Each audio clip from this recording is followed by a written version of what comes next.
अस्सलाम वालेकुम दोस्तों, welcome to my YouTube channel. तो आज के इस लेक्चर में हम लोग पढ़ने वाले हैं इंसर्शन एट स्पेसिफिक लोकेशन। इससे पहले हम लोग इंसर्शन एट एंड और इंसर्शन एट स्टार्ट भी पढ़ चुके हैं। अगर तो आपने मेरी वो वीडियोस नहीं देखी तो डिस्क्रिप्शन बॉक्स में मैं इनके लिंक्स को डाल चुकी हूँ, आप वहाँ से जाके इनकी वीडियोज़ को देख सकते हैं।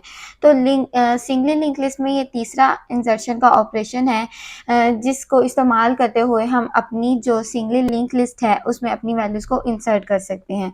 तो जैसा कि आप लोग जानते हैं, जैसे हम एक नॉर्मल सिंगली लिस्ट बनाते हैं जिसमें ऐसे हमारी वैल्यूज़ जो हैं वो इंसर्ट हुई भी होती हैं ऑलरेडी।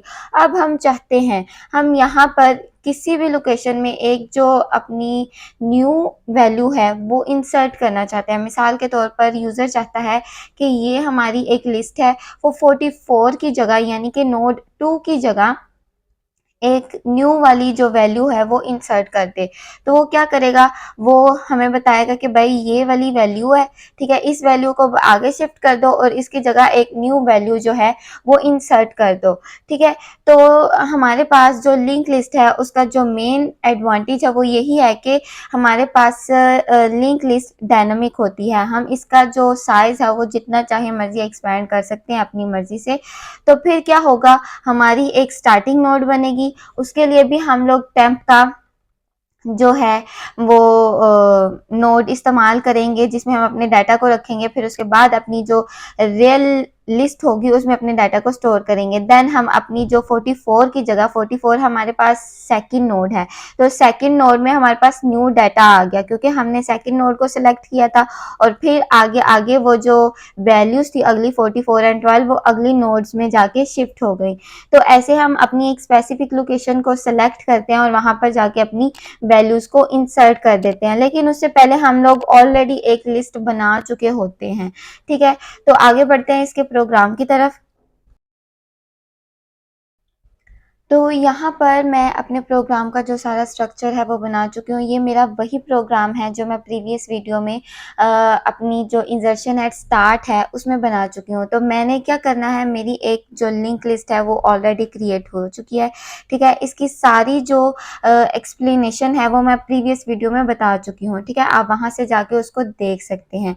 तो ये सारी मेरी एक प्रॉपर लिस्ट बनी हुई है। मैंने सिर्फ एक एक्स्ट्रा जो फंक्शन है वो बनाना है अपनी वैल्यू को स्पेसिफिक लोकेशन में इंसर्ट करने के लिए, ठीक है। तो यहाँ पर मैं क्या करूँगी, ये जो मैंने एक स्ट्रक्चर बना लिया है नोड का, ठीक है, ये भी आप लोगों को पता है। उसके बाद क्लास बना ली है, क्लास में मैंने दो ऑलरेडी फंक्शंस बनाए हुए हैं। एक इनपुट का फंक्शन है, यानी कि ये मेरी ये वाला फंक्शन जो है मैंने तब बनाया था जब मैंने अपनी वैल्यूज़ को इंसर्ट किया था एट स्टार्ट से, ठीक है। उसके बाद मैं यहाँ पर एक और फंक्शन बना लेती हूँ जो कि मेरी वैल्यू को इंसर्ट करेगा एक स्पेसिफिक लोकेशन में, तो ठीक है। तो स्पेसिफिक एस यानी कि एक स्पेसिफिक लोकेशन में मेरी वैल्यूज़ को इंसर्ट करना है।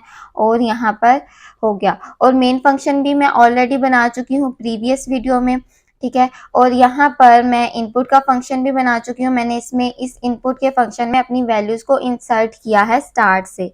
और यहाँ पर अब मैं एक और फंक्शन बनाती हूँ। अपना जो फंक्शन है उसे मैंने कॉल करना है स्पेसिफिक लोकेशन वाला।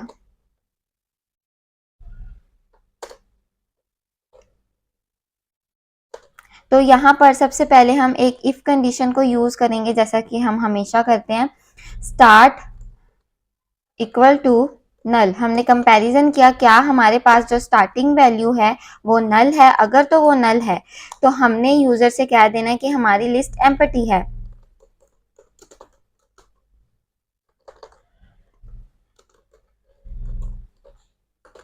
जब हमारी लिस्ट ही एम्प्टी होगी तो हम उसमें क्या ऐड करेंगे, यानी कि उसमें एक स्पेसिफिक लोकेशन को कैसे ढूंढेंगे और कैसे उसमें एक न्यू वैल्यू को इंसर्ट करेंगे।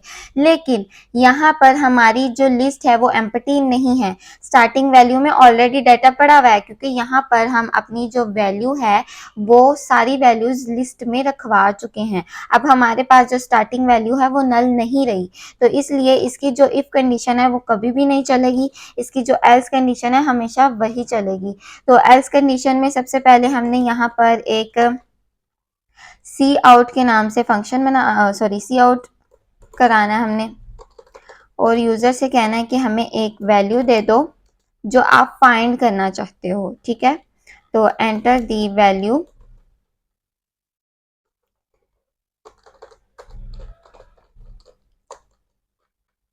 And L. तो वो वैल्यू हमारे पास क्या होगी, सी इन ले लिया। ए ए वो वैल्यू है जो हम फाइंड करना चाहते हैं। तो यहाँ पर हम फंक्शन के शुरू में ही एक वैल्यू को डिक्लेयर कर लेते हैं। ए जो वैल्यू हमने ढूंढनी है, जिसकी जगह हमने अपना जो है न्यू वैल्यू को इंसर्ट करना है। और एक यहाँ पर मैं एक फ्लैग के नाम से वेरिएबल डिक्लेयर कर रही हूँ और उसे इक्वल टू 0 कर रही हूँ, ठीक है। वो फ्लैग मैंने इसलिए डिक्लेयर किया कि जैसे ही हमें वो वैल्यू मिलेगी, वो स्पेसिफिक वैल्यू मिलेगी जिसको हमने चेंज करना है, तो वो जो फ्लैग की वैल्यू है वो इक्वल टू 1 हो जाएगी, ठीक है। एक निशानी हमें मिल जाएगी। जैसे इसकी एक रियल वर्ल्ड एग्जाम्पल ले लें, हम लोग जंगल में जाते हैं कोई मिशन के लिए या फिर कोई गेम खेलते हैं, तो हम जहां जहां से गुजरते हैं हम दरख्तों पे कोई ना कोई निशानी छोड़ते जाते हैं, ठीक है। सेम उसी तरह ही कि जैसे ही हमें एक चीज मिल चुकी है, हमें एक स्पेसिफिक वैल्यू मिल चुकी है, तो हमने वहां पर अपनी एक निशानी छोड़ दी है, ठीक है। तो जब वो निशानी इक्वल टू 1 हो जाएगी, फिर हम अगली अपनी कंडीशन यूज करेंगे अपनी डाटा को इंसर्ट करने के लिए। तो जब यूजर हमें वो स्पेसिफिक वैल्यू दे देगा, तो हम क्या करेंगे, हम अपने कंपाइलर को बताएंगे कि हमारी जो स्टार्टिंग वैल्यू है, आपने स्टार्टिंग वैल्यू से वो वैल्यू ढूंढना शुरू करनी है। यानी कि स्टार्टिंग नोड से आपने अपनी जो है वाइल लूप लगानी है ताकि आप अपनी वैल्यू को फाइंड कर सकें। तो हमारे पास जो स्टार्टिंग वैल्यू है वही हमारे पास करंट वैल्यू है, ठीक है। हम लोग अभी स्टार्टिंग वैल्यू पे खड़े हुए हैं। तो current is not equal to null, यानी कि ये हमारे पास लूप वहां तक चलेगी जहां तक उसे एक नल लिंक वाली नोड नहीं मिल जाती। बिकॉज हमारी जो एंड वाली नोड होती है उसका जो लिंक फील्ड होता है वो हमेशा खाली होता है, ठीक है। तो ये नोड यहाँ तक चलेगी, ये वाइल लूप वहां तक चलेगी जहां तक उसे नल लिंक वाली नोड नहीं मिल जाती, ठीक है। यानी कि एंड तक चलेगी, ठीक है। तो उसके बाद यहाँ पर अंदर आएगा वो और इफ कंडीशन को चलाएगा, और इफ कंडीशन में current of data equal to A. यहाँ पर वो चेक करेगा कि क्या जो हमारी करंट लोकेशन वाली नोड है उसका डाटा क्या वो उसी वैल्यू के इक्वल है जो यूजर ने हमें दी है ढूंढने के लिए। अगर तो वो उस वैल्यू के इक्वल है तो हमने जो अपना फ्लैग है वो इक्वल टू 1 कर देना है, ठीक है। और फिर यहाँ पर इससे पहले हम एक सी आउट कराएंगे कि वैल्यू हमें मिल चुकी है,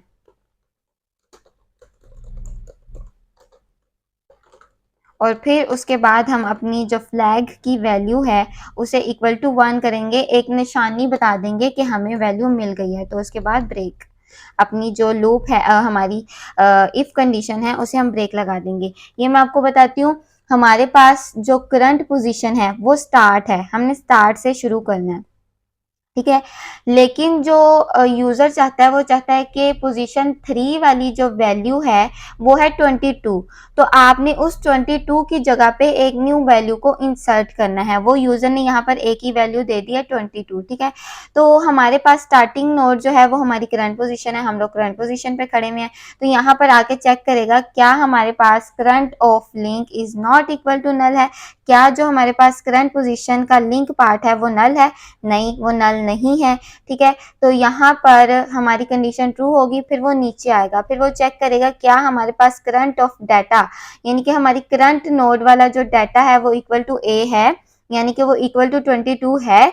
नहीं, हमारे पास जो पहली नोड है उसका डाटा 22 नहीं है, क्योंकि हमारी जो 22 वाला डाटा है वो नोड 3 पे पड़ा हुआ है, ठीक है। यहाँ पर कंडीशन जब फॉल्स हो जाएगी वो नीचे आ जाएगा, वो ब्रेक कर देगा, वो इस इफ कंडीशन को मजीद नहीं करेगा। फिर वो दोबारा जाएगा, यहाँ पर दोबारा से अब आगे वो मूव ऑन करेगा। यहाँ पर ये जो हमारे पास स्टेटमेंट है current is equal to current of link, ये स्टेटमेंट हम अपनी नोड को अपनी जो करंट पोजीशन है उसे आगे मूव करने के लिए यूज करते हैं। यानी कि जो हमारे पास करंट है, करंट हमारे पास स्टार्ट है, स्टार्ट का जो लिंक पार्ट है उसको इस्तेमाल करते हुए हम अगली नोड में जाएंगे, और जब हम अगली नोड पे जाएंगे तो जाहिर सी बात है वो अगली नोड हमारी करंट पोजीशन हो जाएगी। अब हमारे पास जो करंट वैल्यू है वो 2 हो गई, यानी कि हम दूसरी नोड पे पॉइंट आउट कर रहे हैं। तो हमने चेक किया क्या दूसरी नोड वाला लिंक पार्ट वो खाली है? नहीं, वो खाली नहीं है। तो हम लोग अंदर आए, यहाँ पर आके चेक किया क्या हमारे पास करंट ऑफ डाटा यानी कि दूसरी नोड का डाटा वो इक्वल टू ए है। अगर तो दूसरी नोड का डाटा इक्वल टू 22 है, यानी कि हमने ए 22 इमेजिन किया हुआ है ना, अगर तो वो 22 है देन हमने क्या कहना है, हमारी वैल्यू फाउंड हो चुकी है और फ्लैग इक्वल टू 1 हो जाएगा। ठीक है, तो यहाँ पर फिर वो आगे मजीद मूव नहीं करेगा बिकॉज उसे तो वैल्यू मिल गई। तो जब उसे वैल्यू मिल जाएगी ना तो यहाँ पर नीचे आएगा, अब दोबारा से वाइल लूप से बाहर निकल जाएगा। तो अब दोबारा से एक इफ कंडीशन चलेगी, अगर तो हमारे पास फ्लैग इक्वल टू 1 है तो हमने क्या करना है, हमने एक न्यू वैल्यू यूजर से लेनी है और फिर उसको इंसर्ट कर देना है। ठीक है, अब हमारे पास फ्लैग इक्वल टू 1 हो गया है, यानी कि अब हम यूजर से न्यू वैल्यू ले सकते हैं। तो न्यू वैल्यू लेने के लिए भी हमें एक टेम्परेरी नोड बनाना पड़ेगा। तो टेम्परेरी नोड हम पहले बनाएंगे। ठीक है, फिर हम यूजर से कहेंगे कि हमें न्यू वैल्यू दे दो।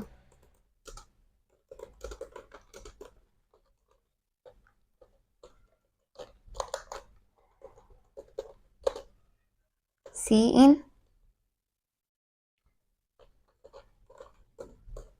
टेम्प ऑफ डाटा, यानी कि जो टेम्परेरी नोड का डाटा है उसमें हमारी वैल्यू को दे दो। तो जब यूजर वैल्यू दे देगा उसके बाद हमने इसी इफ कंडीशन के अंदर रहते हुए एक और स्टेटमेंट को प्रिंट करना है। यानी कि अब हमने ये जो टेम्परेरी डाटा ले लिया है, अब हमने इस टेम्परेरी डाटा को उठा के अपनी लिंक लिस्ट की नोड में भी तो रखना है ना, वैल्यूज को इंटरचेंज भी तो करना है ना। तो वैल्यूज को इंटरचेंज करने के लिए हम करेंगे temp of link equal to current of link. ठीक है, हमने जो करंट ऑफ लिंक था जहां पर हम करंट हमारी करंट पोजीशन थी वो थी हमारी वही स्पेसिफिक नोड जो यूजर ने हमें बताई थी। ठीक है, तो उसका लिंक उठा के या उसका लिंक उठा के हमने टेम्परेरी नोड में रख दी, यानी कि हमने इन दोनों को इक्वल कर दिया। टेम्परेरी नोड के डाटा को ही हमने अपनी करंट पोजीशन में रखना है ना, तो जब दोनों के लिंक्स इक्वल होंगे तो फिर जो दोनों का डाटा है वो हम इंटरचेंज कर देंगे। ठीक है, तो उसके लिए current of link equal to temp, यानी कि जो हमारे पास करंट है, करंट पोजीशन है, उसमें हमने अपने टेम्परेरी डाटा, टेम्परेरी नोड का जो डाटा है उसे रख देना। ठीक है, उसके बाद यहाँ तक था हमारा ये कोडिंग जिसमें हमने अपनी वैल्यू को इंटरचेंज किया है करंट वैल्यू के साथ, यानी कि करंट नोड के साथ। अब हम इसे मेन फंक्शन में कॉल कर लेते हैं बिकॉज मैंने अभी तक इसे मेन फंक्शन में कॉल नहीं किया। तो यहाँ पर सबसे पहले तो मैंने इनपुट के फंक्शन को कॉल किया हुआ है। ठीक है, तो वैल्यूज मेरी इंसर्ट हुई हैं, कंपाइलर मुझे बता देगा कि आपकी वैल्यूज इंसर्ट हो चुकी हैं। तो अब यहाँ पर मैं एक दफ़ा तो अपना डिस्प्ले का फंक्शन कॉल करती हूँ। जब मेरी वैल्यूज डिस्प्ले वो इंसर्ट हो जाएंगी तो मैं डिस्प्ले का फंक्शन कॉल करूंगी और उसमें कहूंगी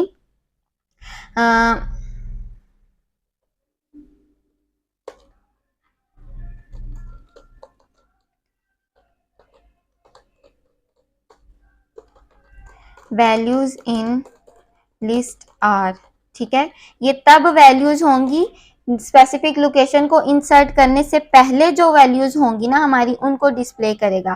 फिर हमारे पास डिस्प्ले का फंक्शन कॉल हुआ और फिर उसके बाद हमारे ये जो इंसर्शन का फंक्शन है ये कॉल होगा और फिर उसके बाद हम दोबारा से डिस्प्ले का फंक्शन कॉल करेंगे और कहेंगे कि ये अब न्यू वैल्यूज हैं जो इंसर्ट हुई हैं, वैल्यूज इन लिस्ट आफ्टर, यहाँ पर हम कह देते हैं आफ्टर अपडेशन। ठीक है, तो अपडेशन के बाद यानी कि न्यू वैल्यू को इंसर्ट होने के बाद वो दोबारा से डिस्प्ले के फंक्शन को कॉल करेगा। हमारे फंक्शंस बनाने की यही एक बड़ा बेनिफिट होता है कि हम अपने फंक्शंस को एक दफ़ा बनाते हैं लेकिन उनको हम कॉल दोबारा दोबारा कर सकते हैं। मैंने एक डिस्प्ले के फंक्शन को इंसर्शन के फंक्शन के बाद कॉल किया, इंसर्शन के फंक्शन में जो भी वैल्यूज़ इंसर्ट की थी यूज़र ने उसको डिस्प्ले किया। फिर उसके बाद यहाँ पर मैंने वैल्यूज़ को स्पेसिफिक वैल्यू को इंसर्ट किया। स्पेसिफिक वैल्यू को इंसर्ट करने के बाद मैंने डिस्प्ले के फंक्शन को दोबारा कॉल किया कि जब हमारे पास न्यू लिस्ट अपडेट हुई तो तब हमारे पास नोड्स क्या क्या हुई और उनकी वैल्यूज क्या क्या हुई थी। अब मैं इसे रन करके देखती हूँ।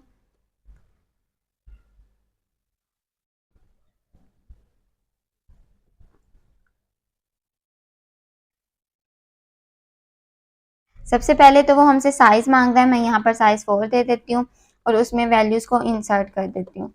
मैंने ये 4 वैल्यूज इंसर्ट कर दी। उसने मुझे यहाँ पर मैसेज डिस्प्ले किया कि आपकी जो वैल्यूज थी वो इंसर्ट हो चुकी हैं।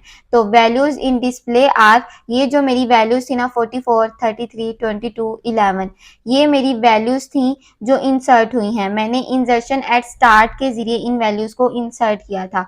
उसके बाद यहाँ पर उसने मुझे कहा एंटर दी वैल्यू, मतलब वो वैल्यू मुझे बताओ जो आप ढूंढना चाहते हो। तो बिल फर्ज मैं यहाँ पर 33 वैल्यू ढूंढना चाहती हूँ और इसकी जगह मैं एक न्यू वैल्यू को इंसर्ट करना चाहती हूँ। तो मैंने यहाँ पर 33 दे दी।